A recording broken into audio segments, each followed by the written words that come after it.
Hello friends, welcome to share trader Kannada. ಇವತ್ತು IndusInd bank ಬಗ್ಗೆ ಮಾತಾಡ್ಕೊಂಡ್ರೆ, ಇಂಡಸ್ಇಂಡ್ ಬ್ಯಾಂಕ್ ಇಂಟ್ರಾಡೇ ಸೆಷನ್ ಅಲ್ಲಿ ಫಾಲೋ ಆಗೋದಕ್ಕೆ ಮೇನ್ ರೀಸನ್ ಬ್ಯಾಂಕ್ ರಿಲೇಟೆಡ್ ಆಗಿ ಬರ್ತಿರುವಂತ ನೆಗೆಟಿವ್ ಸ್ಪೆಕ್ಯುಲೇಷನ್ಸ್. ಸಿಎನ್ಬಿಸಿ ಆವಾಜ್ ಅವರು ಫೈನಾನ್ಷಿಯಲ್ ರಿಪೋರ್ಟ್ ಪಬ್ಲಿಷ್ ಮಾಡ್ತಿದ್ದಾರೆ ಅಂತ ಇವ್ರ ಪ್ರಕಾರ, ಇವ್ರಿಗಿರುವಂತಹ ಸೋರ್ಸಸ್ ಪ್ರಕಾರ ಬ್ಯಾಂಕ್ ನಲ್ಲಿ ಫ್ರಾಡ್ ನಡೆದಿದೆ ಅಂಡ್ ಅದರ ರಿಲೇಟೆಡ್ ಆಗಿ ಎಫ್ಐಆರ್ ಅನ್ನು ಫೈಲ್ ಆಗಿದೆ.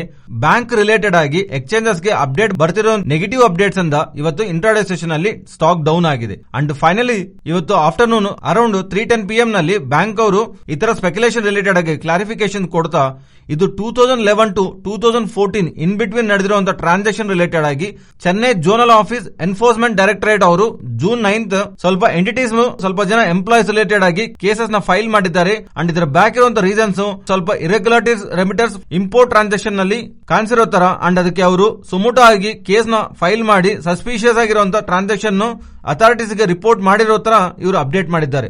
ಸೊ ಈ ಕ್ಲಾರಿಫಿಕೇಶನ್ ಮುಂಚೆ ಮಾರ್ಕೆಟ್ ಅಲ್ಲಿ ಬರ್ತಿರುವಂತಹ ಅಪ್ಡೇಟ್ಸ್ ನಲ್ಲಿ ಯಾವುದೋ ಒಂದು ಬಿಗ್ ಫ್ರಾಡ್ ಇರೋ ತರ ಸ್ಪೆಕ್ಯುಲೇಷನ್ ರನ್ ಆಗಿದೆ.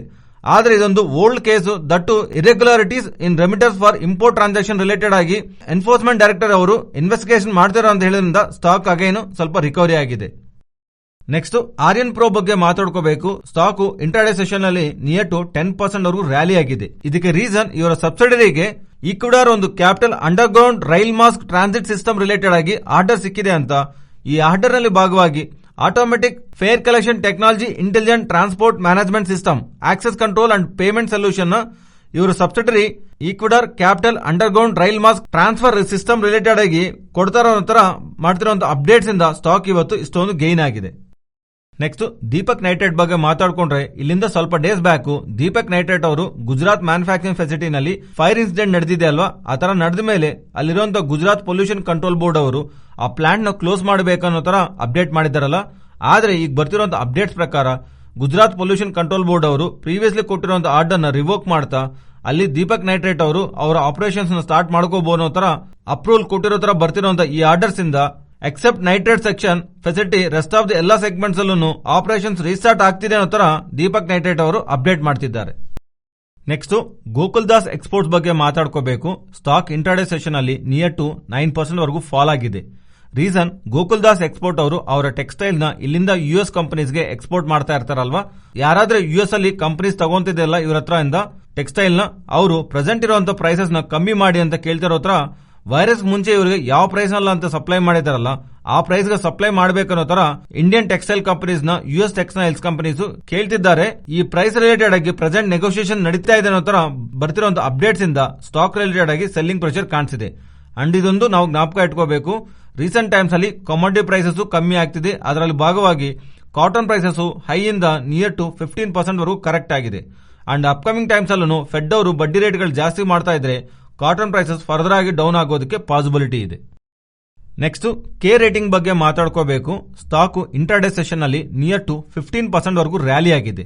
ರೀಸನ್, ಕೆ ರೇಟಿಂಗ್ ಒಂದು ಮ್ಯಾನೇಜ್ಮೆಂಟ್ ಜುಲೈ 20th ಬೋರ್ಡ್ ಸಮಾವೇಶ ಮಾಡಿ ಈ ಬೈಬ್ಯಾಕ್ ರಿಲೇಟೆಡ್ ಬರ್ತಿರುವಂತಹ ನ್ಯೂಸ್ ಅಪ್ಡೇಟ್ ಇಂದ ಸ್ಟಾಕ್ ನಲ್ಲಿ ಇವತ್ತು ಇಂಟ್ರಾಡೇ ಸೆಷನ್ ಅಲ್ಲಿ ರ್ಯಾಲಿ ಕಾಣಿಸಿದೆ. ನೆಕ್ಸ್ಟ್ ಕ್ರಿಸಲ್ ಅವರು ಸಿಗರೇಟ್ ಮ್ಯಾನುಫ್ಯಾಕ್ಚರ್ ರಿಲೇಟೆಡ್ ಒಂದು ನೋಟ್ ನ ರಿಲೀಸ್ ಮಾಡ್ತಾ, ಈ ವೈರಸ್ ಮುಂಚೆ ಯಾವ ತರ ಬಿಸಿನೆಸ್ ಆದ್ರೆ ಸಿಗರೇಟ್ ರಿಲೇಟೆಡ್ ಕಾಣಿಸಿದೆ ಅಲ್ವಾ, ಆ ಬಿಸಿನೆಸ್ ಪ್ರೆಸೆಂಟ್ ಇರುವಂತ ನಂಬರ್ಸ್ ಬೀಟ್ ಮಾಡುತ್ತೆ. ಈ ವೈರಸ್ ರಿಲೇಟೆಡ್ ಆಗಿ ರಿಸ್ಟ್ರಿಕ್ಷನ್ಸ್ ಎಲ್ಲ ಕಂಪ್ಲೀಟ್ ಆಗ್ತಾ most of the work space ಎಲ್ಲಾನು ಫಿಲ್ ಆಗ್ತಿದೆ ಅಲ್ವಾ, ಅದರಿಂದ ಇದು ಫರ್ದರ್ ಆಗಿ ವ್ಯಾಲ್ಯೂಮ್ ಇಂಪ್ರೂವ್ ಮಾಡುತ್ತೆ. ಅಂಡ್ ಪ್ರೀವಿಯಸ್ಲಿ ಇರುವಂತ ಟ್ಯಾಕ್ಸ್ ಅನ್ಸರ್ಟನಿಟಿನು ಈಗಿಲ್ದೆ ಈ ರೀಸೆಂಟ್ ಟೈಮ್ಸ್ ಅಲ್ಲಿ ಸ್ಟೇಬಲ್ ಟ್ಯಾಕ್ಸ್ ಸ್ಟ್ರಕ್ಚರ್ ಅನ್ನು ಪ್ರೆಸೆಂಟ್ ಈ ಬಿಸಿನೆಸ್ ನಲ್ಲಿ ಕಾಣಿಸ್ತಾ ಇದೆ. ಅದರಿಂದ ಆ ಅನ್ಸರ್ಟನಿಟಿನು ಸಿಗರೇಟ್ ಮ್ಯಾನುಫ್ಯಾಕ್ಚರಿಂಗ್ ಅಪ್ಕಮಿಂಗ್ ಟೈಮ್ಸ್ ಅಲ್ಲಿ ಇರಲ್ಲ. ಈ ಎರಡು ಫ್ಯಾಕ್ಟರ್ಸ್ ಇವರು ಕನ್ಸಂಟ್ರೇಷನ್ ಅಲ್ಲಿ ತಗೊಂತ ಈವನ್ ರೀಸೆಂಟ್ ಟೈಮ್ಸ್ ಅಲ್ಲಿ raw material cost, input cost prices ಬೆಳೆದಿರೋ ಕಾರಣವಾಗಿ over all gross margins cigarette manufacture ಗೆ ಬೆಟರ್ ಆಗಿದೆ. ಓವರ್ ಆಲ್ ವೈರಸ್ ಮುಂಚೆ ಬಿಸಿನೆಸ್ ಅಂದ್ರೆ ಅಪ್ಕಮಿಂಗ್ ಕ್ವಾರ್ಟರ್ಸ್ ನಲ್ಲಿ ಸಿಗರೇಟ್ ಮ್ಯಾನುಫ್ಯಾಕ್ಚರ್ಸ್ ಬೆಟರ್ ಬಿಸಿನೆಸ್ ಮಾಡುತ್ತೆ ಅಂತ ಇವತ್ತು ಪಬ್ಲಿಷ್ ಮಾಡಿರೋ ರಿಪೋರ್ಟ್ ನಲ್ಲಿ ಅಪ್ಡೇಟ್ ಮಾಡಿದ್ದಾರೆ. ಅಂಡ್ ಐಟಿಸಿ ಅವರು ಎಫ್ಎಂಸಿಜಿ ನಲ್ಲಿ ಗ್ರೋ ಆಗಲು ಪ್ರಯತ್ನ ಮಾಡಿರೋ ತರ ಸ್ಟಿಲ್ ಇವರು operating profit, majority of profit ಈ ಟೊಬಾಕೋ ಬಿಸಿನೆಸ್ ಇಂದ ಬರುತ್ತಲ್ವಾ, ಅದರಿಂದ ಅಪ್ಕಮಿಂಗ್ ಟೈಮ್ಸ್ ಅಲ್ಲಿ ಸಿಗರೇಟ್ ವ್ಯಾಲ್ಯೂಮ್ಸ್ ಅಂಡ್ ಬಿಸಿನೆಸ್ ಬೆಳೀತಾ ಇದ್ರೆ ಅದು ಐಟಿಸಿ ರಿಲೇಟೆಡ್ ಆಗಿ ಪಾಸಿಟಿವ್ ಆಗಿರುತ್ತೆ. ಮೇ ಬಿ ಈ ರೀಸನ್ ಇಂದಾನೇನೋ ಲಾಸ್ಟ್ 6 ಮಂತ್ಸ್ ಅಲ್ಲೇನೆ ಮಾರ್ಕೆಟ್ ಡೌನ್ ಸೈಡ್ ಗೆ ಫಾಲ್ ಆಗ್ತಾ ಇದ್ರು ಐಟಿಸಿ ಸ್ಟಾಕ್ ಮಾತ್ರ ಒನ್ ಡೈರೆಕ್ಷನ್ ಅಲ್ಲಿ ಅಪ್ ಸೈಡ್ ಗೆ ಮೂವ್ ಆಗ್ತಾನೆ ಇದೆ. ಸ್ಟಾಕ್ ಲಾಸ್ಟ್ 6 ಮಂತ್ಸ್ ಇಂದ ನಿಯರ್ಲಿ 32% ಹತ್ರ ಬೆಳೆದಿದೆ. ನೆಕ್ಸ್ಟ್ ಶಿಲ್ಪಾ ಮೆಡಿಕೇರ್ ಬಗ್ಗೆ ಮಾತಾಡ್ಕೋಬೇಕು. ಶಿಲ್ಪಾ ಮೆಡಿಕೇರ್ ಒಂದು ಮ್ಯಾನುಫ್ಯಾಕ್ಚರಿಂಗ್ ಫೆಸಿಲಿಟಿ GMP UK ಗೆ ಸಂಬಂಧಿಸಿರುವ MHRA ಅವರು, MHRA ಅಂದ್ರೆ medicines and health care production regularity agency, ಯುಕೆಗೆ ಸಂಬಂಧಿಸಿರುವ ಇವರು ಶಿಲ್ಪಾ ಮೆಡಿಕೇರ್ ಮ್ಯಾನುಫ್ಯಾಕ್ಚರಿಂಗ್ ಫೆಸಿಲಿಟಿಗೆ GMP ಸರ್ಟಿಫಿಕೇಶನ್ ಕೊಡ್ತಾ ಇರೋದು, ಗುಡ್ ಮ್ಯಾನುಫ್ಯಾಕ್ಚರಿಂಗ್ ಪ್ರಾಕ್ಟೀಸ್ ಸರ್ಟಿಫಿಕೇಶನ್ ಕೊಡ್ತಾ ಇರೋದು, ಫರ್ದರ್ ಆಗಿ ಅಲ್ಲಿ ತಯಾರಾಗ್ತಾ ಇರುವಂತಹ ಡ್ರಗ್ಸ್ ರಿಲೇಟೆಡ್ ಆಗಿ ಯುಕೆ ಬಿಸಿನೆಸ್ಗೆ ಆಪರ್ಚುನಿಟಿ ಇರುತ್ತಲ್ವಾ, ಅದರಿಂದ ಇವ್ರಿಗೆ ಬೆಂಗಳೂರಿನಲ್ಲಿರುವಂತಹ ಇವರ ಮ್ಯಾನುಫ್ಯಾಕ್ಚರಿಂಗ್ ಫೆಸಿಲಿಟಿ ರಿಲೇಟೆಡ್ ಆಗಿ GMP ಸರ್ಟಿಫಿಕೇಶನ್ ಇವ್ರಿಗೆ ಸಿಗ್ತಾ ಇರೋದು ಸ್ಟಾಕ್ ಇವತ್ತು ಇಂಟ್ರಾಡೇ ಸೆಷನ್ ಅಲ್ಲಿ ಗೈನ್ ಆಗಿದೆ. Next, American multinational investment management and financial service company ಆಗಿರುವಂತಹ ಮೋರ್ಗನ್ ಸ್ಟ್ಯಾನ್ಲಿ ಅವರು ಜೂನ್ ನಿಂದ chemical stocks near to 8 to 10% ಹತ್ರ ಕರೆಕ್ಟ್ ಆಗಿದೆ. ಅಂಡ್ ತುಂಬಾ ಟೈಮ್ ಬ್ಯಾಕ್ ಇಂದಾನು ಕೆಮಿಕಲ್ ಸ್ಟಾಕ್ಸ್ ಅಲ್ಲಿ ನಮಗೆ ಕರೆಕ್ಷನ್ ಕಾಣಿಸ್ತಾ ಇದೆ. ಪರ್ಟಿಕ್ಯುಲರ್ ಆಗಿ ಜೂನ್ ನಿಂದ ಬರ್ತಿರುವಂತಹ 8 to 10% ಕರೆಕ್ಷನ್ ಅಲ್ಲಿ most of the chemical stocks ಇವರಿಗೆ ಒಂದು ಆಪರ್ಚುನಿಟಿ ತರ ಕಾಣಿಸ್ತಾ ಇದೆ ಅಂತ ಮೋರ್ಗನ್ ಸ್ಟ್ಯಾನ್ಲಿ ಅವರು ಹೇಳ್ತಿದ್ದಾರೆ. ಇವ್ರು ಏನು ಹೇಳಬೇಕು ಅಂತ ಅನ್ಕೊಂಡಿದಾರಲ್ವಾ, ಯುರೋಪ್ ಅಲ್ಲಿ ಗ್ಯಾಸ್ ಪ್ರೈಸಸ್ ರಿಲೇಟೆಡ್ ಬರ್ತಿರುವಂತಹ ಹೈಕ್ ನಲ್ಲಿ ಯುರೋಪ್ ಅಲ್ಲಿ ಇರುವಂತಹ ಯಾರಾದ್ರೂ ಕೆಮಿಕಲ್ ಮ್ಯಾನುಫ್ಯಾಕ್ಚರ್ ಮಾಡ್ತಿದ್ದಾರಲ್ಲ ಅವ್ರ ರಿಲೇಟೆಡ್ ಆಗಿ ಕಾಸ್ಟ್ ಪ್ರೆಷರ್ ಜಾಸ್ತಿ ಆಗ್ತಿದೆ.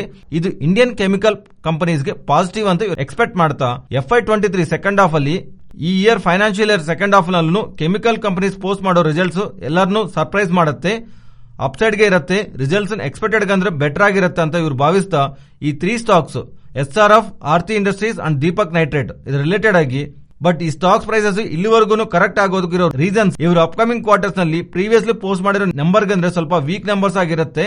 ಮಾರ್ಕೆಟ್ ಆಲ್ರೆಡಿ ಅದನ್ನು ಎಸ್ಟಿಮೇಟ್ ಮಾಡ್ತಾ ಸ್ಟಾಕ್ ಪ್ರೈಸ್ ಅನ್ನು ರೆಡ್ಯೂಸ್ ಮಾಡಿದೆ.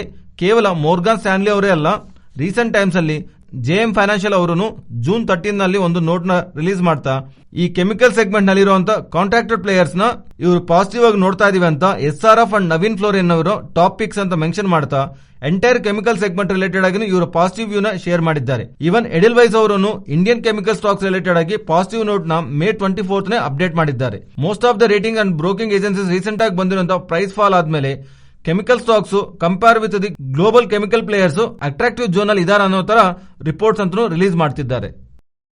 ಇದು ಫ್ರೆಂಡ್ಸ್ ಇವತ್ತಿನ ವಿಡಿಯೋ. ಈ ವಿಡಿಯೋನಲ್ಲಿ ಶೇರ್ ಮಾಡಿರುವಂತಹ ಕಂಟೆಂಟ್ ವ್ಯಾಲ್ಯೂಬಲ್ ಆಗಿದ್ರೆ ನಮ್ಮ ಚಾನಲ್ ಸಬ್ಸ್ಕ್ರೈಬ್ ಆಗಿ ಅಂಡ್ ಬೆಲ್ ಐಕಾನ್ ಕ್ಲಿಕ್ ಮಾಡಿ ಆಲ್ ನೋಟಿಫಿಕೇಶನ್ ಆಕ್ಟಿವೇಟ್ ಮಾಡ್ಕೊಳ್ಳಿ. ಅಂಡ್ ಈ ಡೇಟಾ ನಿಮ್ಮ ಫ್ರೆಂಡ್ಸ್ ಅಂಡ್ ಫ್ಯಾಮಿಲಿ ಮೆಂಬರ್ಸ್ಗೆ ಯೂಸ್ ಆಗತ್ತಂದ್ರೆ ಶೇರ್ ಮಾಡೋದಕ್ಕೆ ಪ್ರಯತ್ನ ಮಾಡಿ. Thank you.